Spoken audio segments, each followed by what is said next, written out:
Assalamualaikum warahmatullahi wabarakatuh. Sebelum perkuliahan online pada siang hari ini kita mulai, alangkah baiknya kita membaca suratul Fatihah agar apa yang kita pelajari dapat bermanfaat. Al-Hadiniyah Al-Fatihah.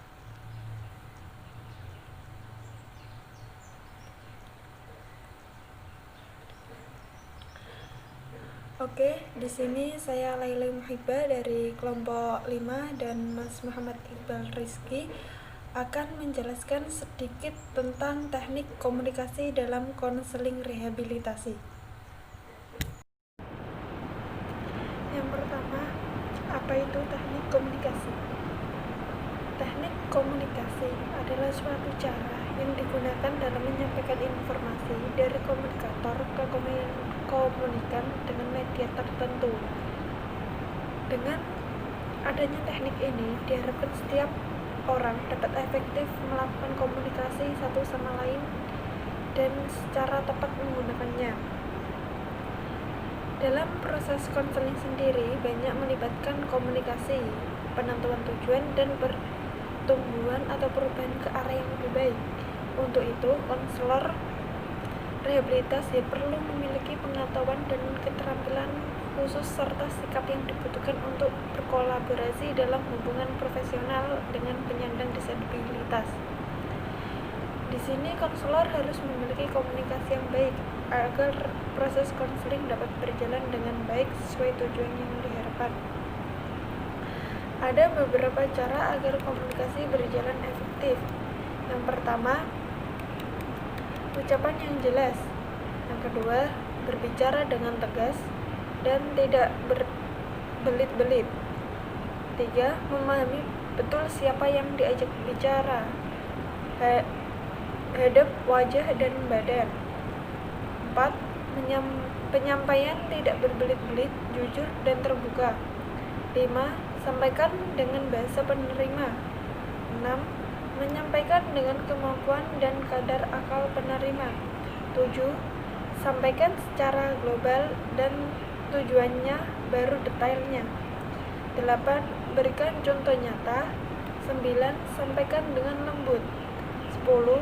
Kendalikan suara dan carilah umpan balik untuk meyakinkan apa yang kita sampaikan bisa diterima atau tidak. Dengan adanya beberapa cara komunikasi ini diharapkan hambatan dalam komunikasi dapat diminimalisir.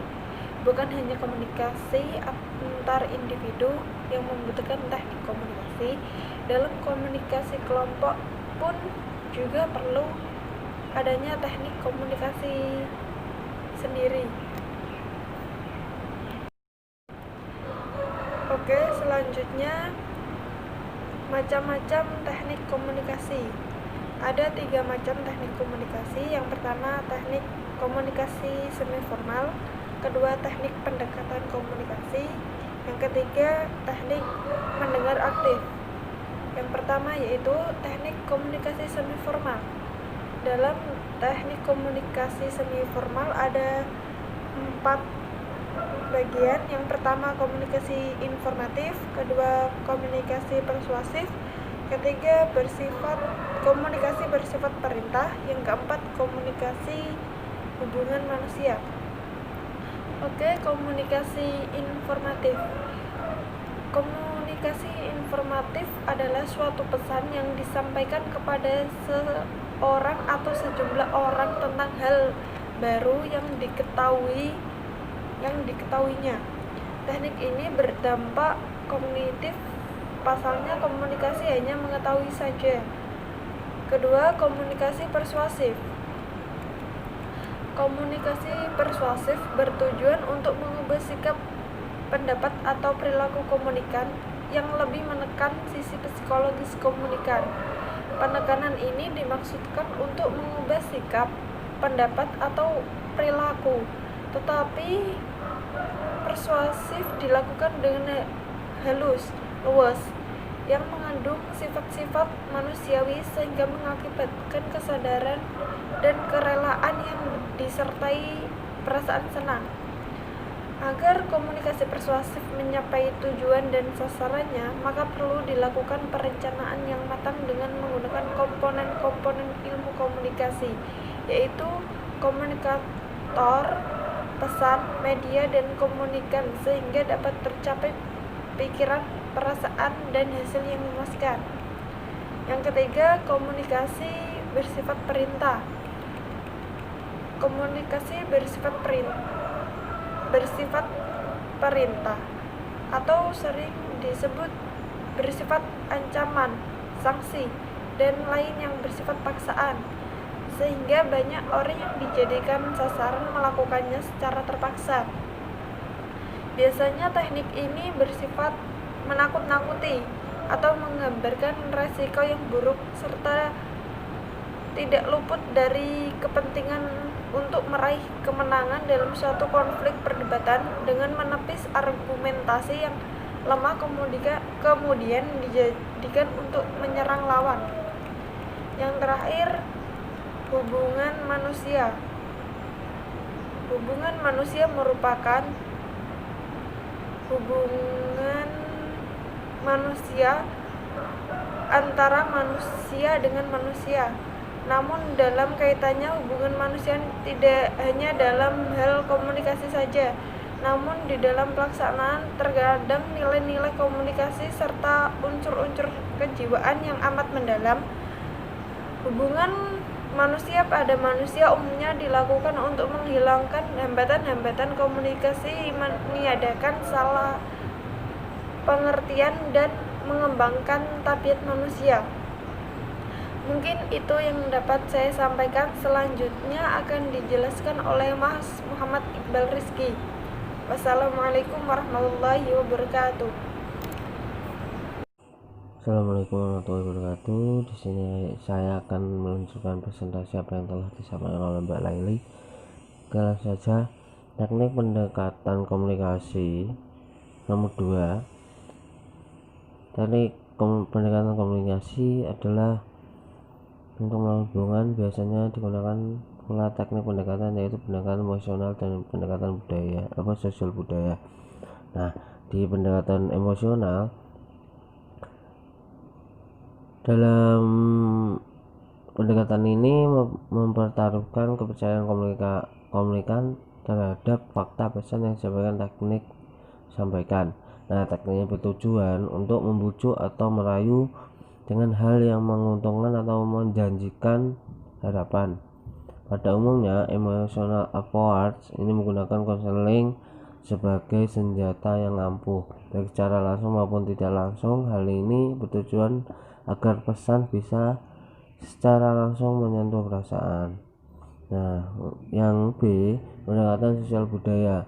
Salah satu tujuan komunikasi adalah tersampainya pesan, maka dianjurkan terlebih dahulu memahami perilaku sosial serta budaya seseorang. Hal ini bertujuan agar lebih memahami serta tidak merasa tersinggung oleh pesan yang disampaikan. Nah, 3. Teknik mendengar aktif. Nah, yaitu suatu kegiatan memperhatikan dengan baik-baiknya dengan menggunakan indera pendengaran sehingga dapat memahami maksud secara tepat.